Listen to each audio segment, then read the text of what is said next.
Hello there, good people. Patricia here, and so glad to be here yet again. Today, we're going to be talking about courage and self care and boundary setting. Oh my gosh.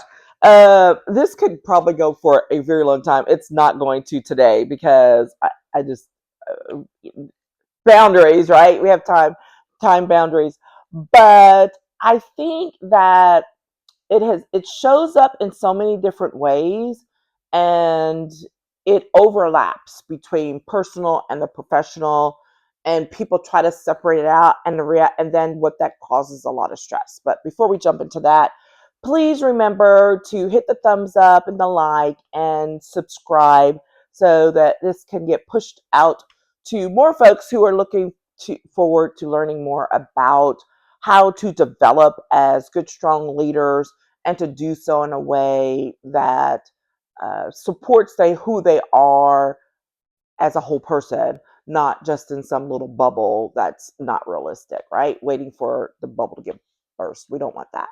So we want to develop well-rounded leaders who can face the situations both in their personal and their professional lives, and to build forward in much stronger ways. Okay, so here's the thing. Excuse me. There was this kind of jumble that came together for this topic. I like to always give some point of reference.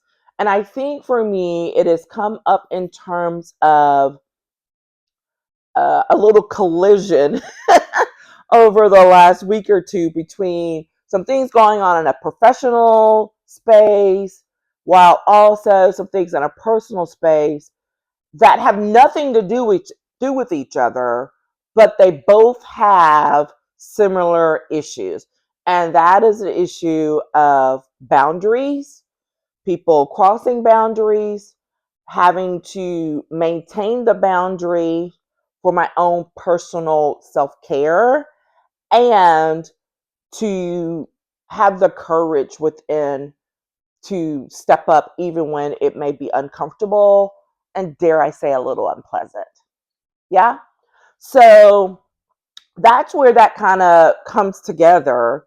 And it's not one of those, scripted out things. This is just kind of very off the cuff. So go with the flow here. But I think it's true when I think about it and go back over years. I can see where that collision had happened before, multiple times, multiple ways, but I had not grown into a space to face it head on together, right? With both of them. Maybe one on one side, or, as far as like professionally. And by that time, I probably didn't have the energy or the courage or the capacity. That's really the word I'm looking for, to deal with it in the personal, or vice versa. So learning how to deal with them both when the collision happens at the same time, it's not so much about the external as much as it is about the internal. And where have you built yourself up strong enough so that when you're dealing with it, you're basically dealing with it once rather than twice, and fighting both battles, because it's about what's emanating from you personally, internally, and not taking on these different personas to address the situations. And so that ultimately would be the simplest, right? I didn't say the easiest, but it would be the simplest way to be able to move forward and to do it. And that can be challenging. I mean, that can be challenging on any good day, much less if there's a difficulty, it's a difficult situation, let's say in a family, if you're having to set boundaries with a child or a spouse or another family member or close friend, and by setting those boundaries, I mean, let's say, hey, you know what? Maybe you're feeling resentful because someone's been taking advantage of you're feeling taken advantage of, because maybe you feel like you're being taken for granted with certain things that you do. And so that builds resentment, that builds some anger, and that shows up in fights over silly, seemingly small things, but they really are rooted in much deeper ones. And guess what? Does that happen in the workplace? Absolutely. Absolutely works happens in the workplace. But more oftentimes we feel more restricted there because, you got to be the good employee. You got to be mindful of what you're saying and how you're dealing with it and all of those things.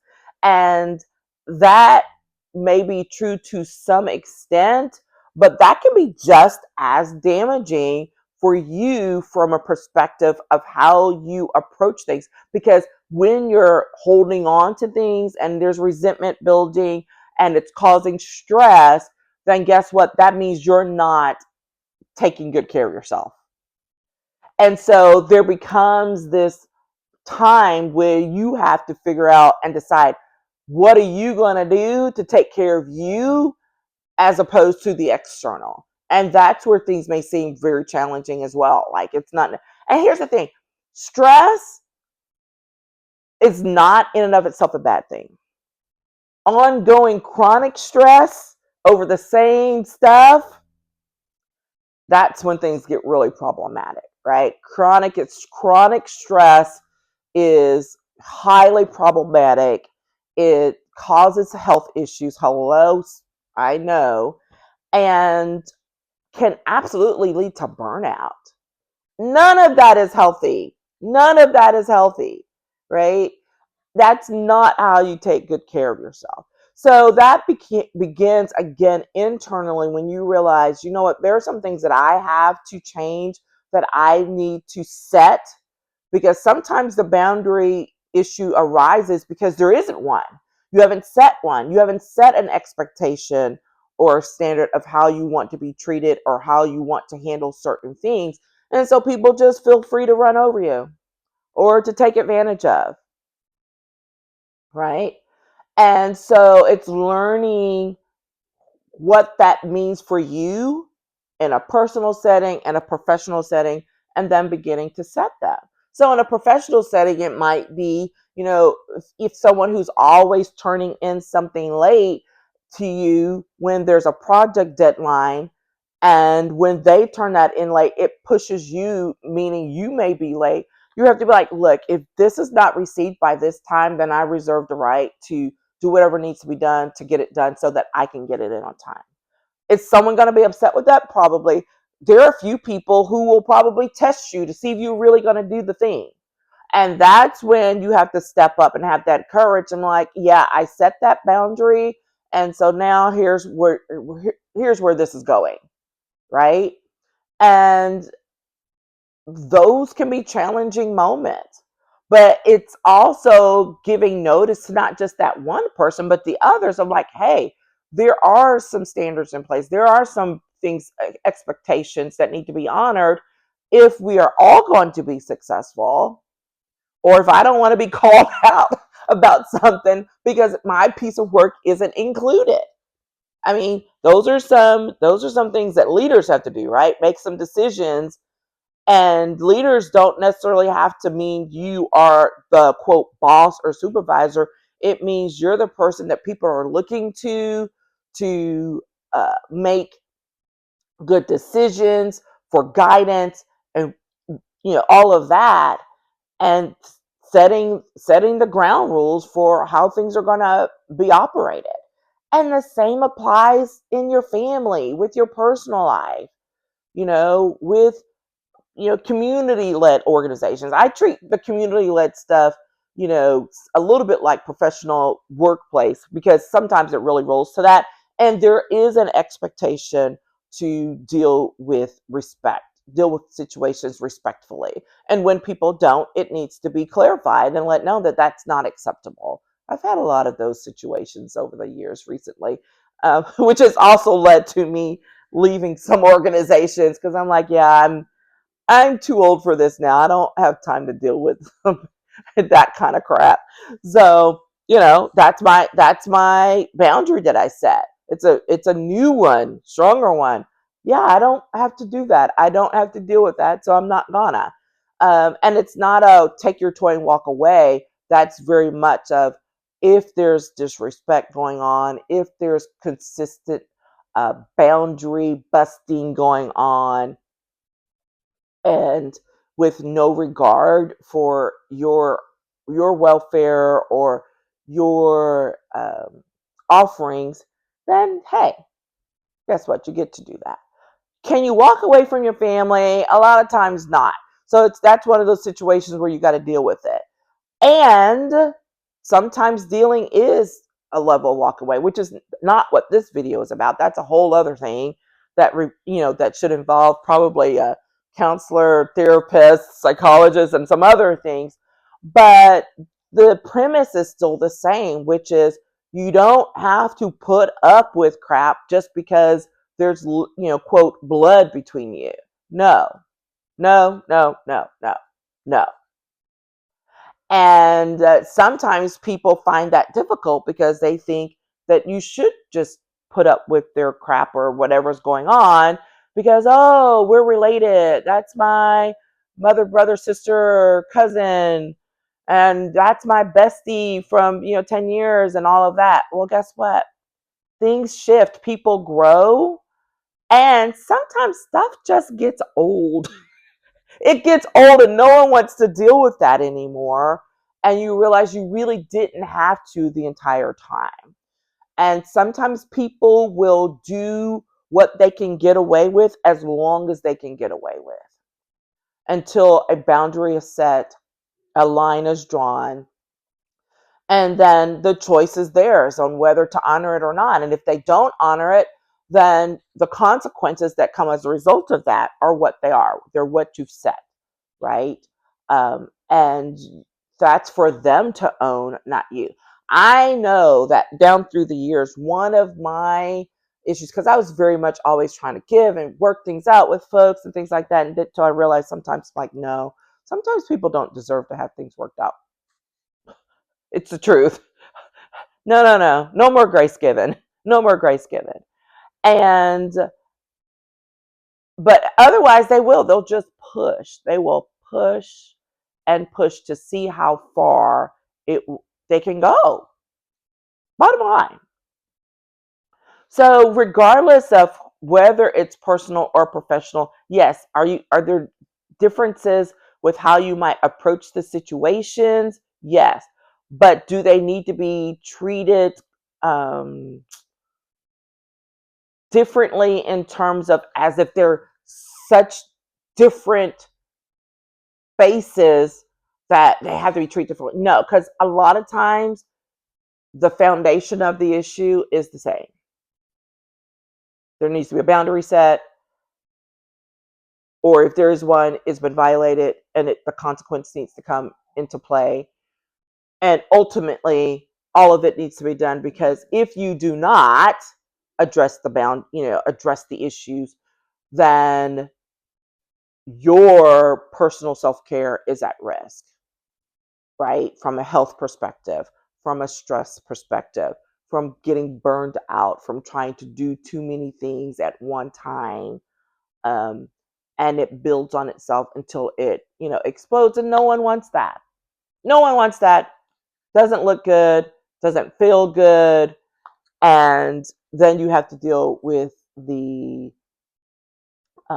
remnants of whatever what that causes. So when there's that collision between life and work, y'all know if you follow any of my work, I am not a balanced. I'm not an advocate for the balanced life. I don't think there's balance. I've learned that over the years.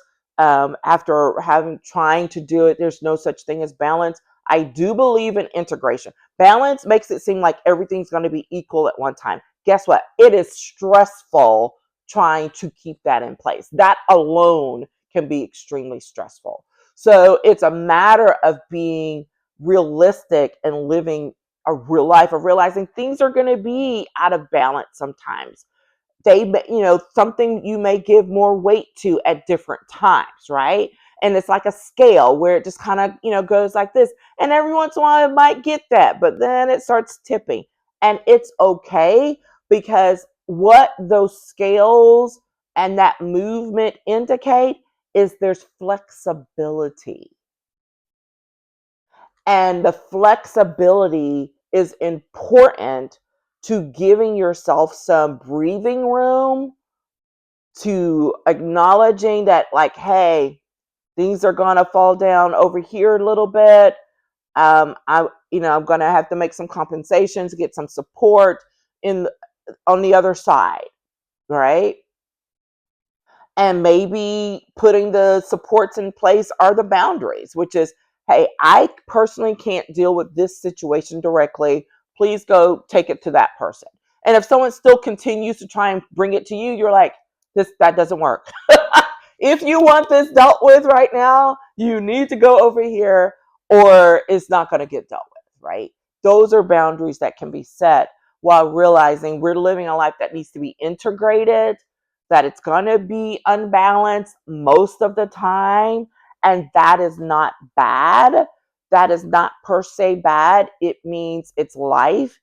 And you have to go with that flow and be adaptable to the situation and allow that to happen. Because guess what? That is another way of taking care of ourselves and lowering stress.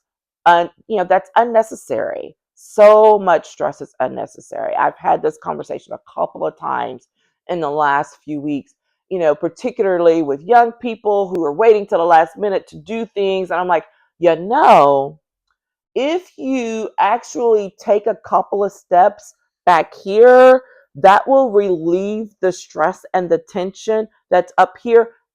And you won't have to come to me to come bail you out to do something. Because the truth is, there are going to be moments where I've decided you're violating the boundary. Yes, I love you, and you got to honor it, or it's not going to work for the long run, right? You got to learn. There are lessons that have to be learned. Everyone's got to learn. It's a growth experience. At work, people have to grow. In your personal life, people have to grow.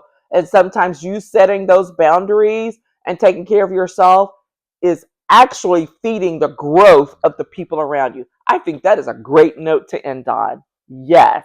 How about that? That's a great place to start for another time as well. All right. So sit with that, think about that. If you haven't had a chance, please go hit the like and the thumbs up and subscribe. Share this out. I'd love to hear your comments. What are your thoughts on that? Hit me up in the DMs on any of my socials as well.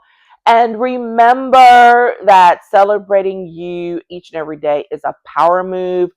Be empowered with those moments that you encounter each and every day, because you are absolutely worth celebrating, and I want you to do it. Regardless of how small the celebration might be. Okay, take care, and we'll talk again tomorrow. Bye.